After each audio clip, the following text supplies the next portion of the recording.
दिल्ली के वीवीआईपी क्षेत्र चाणक्यपुरी में कांग्रेस की महिला सांसद आर सुधा से हुई चैन स्नैचिंग की सनसनीखेज घटना को दिल्ली पुलिस ने बेहद सूझबूझ और तत्परता से सुलझा लिया है। इस मामले में पुलिस ने 1500 से अधिक सीसीटीवी फुटेज खंगाले और 200 से ज्यादा संदिग्धों से पूछताछ की। कई दिन की मेहनत और जांच के बाद आखिरकार पुलिस ने आरोपी को पकड़ लिया और उसके पास से छीनी गई सोने की चैन, वारदात के वक्त पहने कपड़े और इस्तेमाल की गई स्कूटी भी बरामद कर ली है।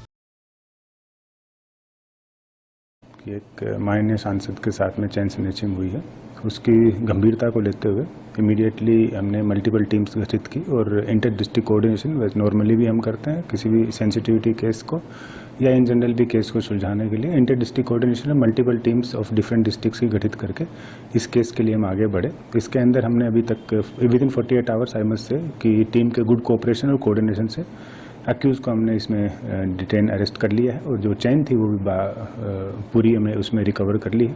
अक्यूज़ जो है वो सोहन रावत नाम से अक्यूज़ है जो ओखला का रहने वाला, उसके ऊपर मल्टीपल केसेस पहले भी हैं।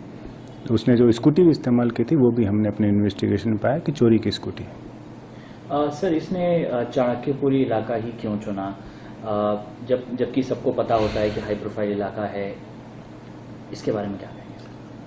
देखिए, इसने अभी तक हमारे रिकॉर्ड के हिसाब से न्यू दिल्ली में पहली बार इसने स्नैचिंग की है और पहले अलग अलग जगह पे ये चीज़ें करते आया है। इसकी इन्वेस्टिगेशन हम करेंगे, बट स्पेसिफिक इसके बारे में कोई ऐसे पॉइंट नहीं है कि उसने स्पेसिफिक जानबूझ के कोई चुना हो या ऐसा कोई कार्रवाई हो। इसकी अभी इन्वेस्टिगेशन हम कर रहे हैं। अगर कुछ इसके अंदर ऐसा आएगा तो उस चीज़ के ऊपर निश्चित ही संज्ञान में लाते हुए भविष्य की कार्रवाई की जाएगी। सर, इसके अलावा जब इसने स्नैचिंग की तो क्या इसको बाद में पता चल गया था कि इसने मेंबर ऑफ पार्लियामेंट से स्नैचिंग की है, और उसके बाद क्या इसने छुपने के लिए कुछ खास तरीके अपनाए?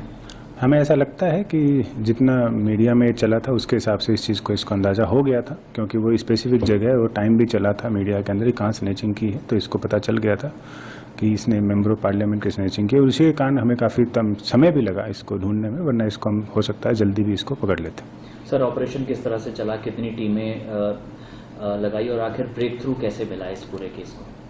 इसमें मैंने आपको बताया कि तीनों डिस्ट्रिक्ट्स के कोऑर्डिनेशन से ये मूवमेंट हुआ है और इसको पकड़ा गया है और तीनों डिस्ट्रिक्ट की मल्टीपल टीमें लगी हैं। मैं अगर मेरे अपने यहाँ पे कहूँ तो मेरे यहाँ पे मल्टीपल टीमें लगी थी, स्पेशल स्टाफ पुलिस स्टेशन और इनकी स्पेशली, और बाकी एंटी स्नैचिंग टीम्स और इनको भी अंदर से लगाया गया। और ब्रेक थ्रू हमने सेवरल हंड्रेड्स ऑफ आई में से थाउजेंड्स ऑफ सीसीटीवीज भी इसके अंदर देखे गए, जिसके अंदर इसको ट्रेल किया गया। और उसके अलावा जब जहाँ पे जो डिटेल आती है उसके बेसिस पे हमने ह्यूमन इंटेलिजेंस भी इसके अंदर गैदर किया, जिसके अंदर इसको पकड़ा गया। मैं एक चीज़ और आपको बताना चाहता हूँ कि न्यू दिल्ली में अभी तक हमने जो केसेस रजिस्टर हुए उसके अंदर 83% हमारी वर्कआउट है अलॉन्ग विद द रिकवरी, और बाकी में भी हम फ्यूचर में और भी हमारी टीमों को गठन करके और पेट्रोलिंग बढ़ा के हम इंश्योर करें, कोशिश करें कि लोगों को सेफ्टी और सिक्योरिटी से दिया जाए।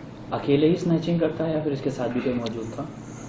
अभी के प्रेजेंट केस में तो ये हमें अकेला ही स्कूटी पे दिया गया है, बट मना नहीं कर सकता, कोई और भी होगा तो उसके इन्वेस्टिगेशन में जांच की जाएगी। ये भी सामने आया सर, रिसेंट जेल से बाहर आया था?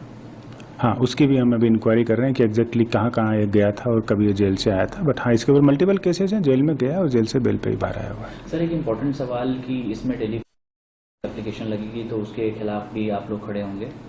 हाँ, बेल कैंसिलेशन एक प्रावधान है कि बेल एक कंडीशन पे दी जाती है। अगर आपको पता हो तो BNSS में उसके प्रोविजन है कि बेल किन कंडीशन में मिलती है। निश्चित ही ये इस चीज़ का उल्लंघन है और इसके लिए हम कोर्ट में जरूर जाएंगे।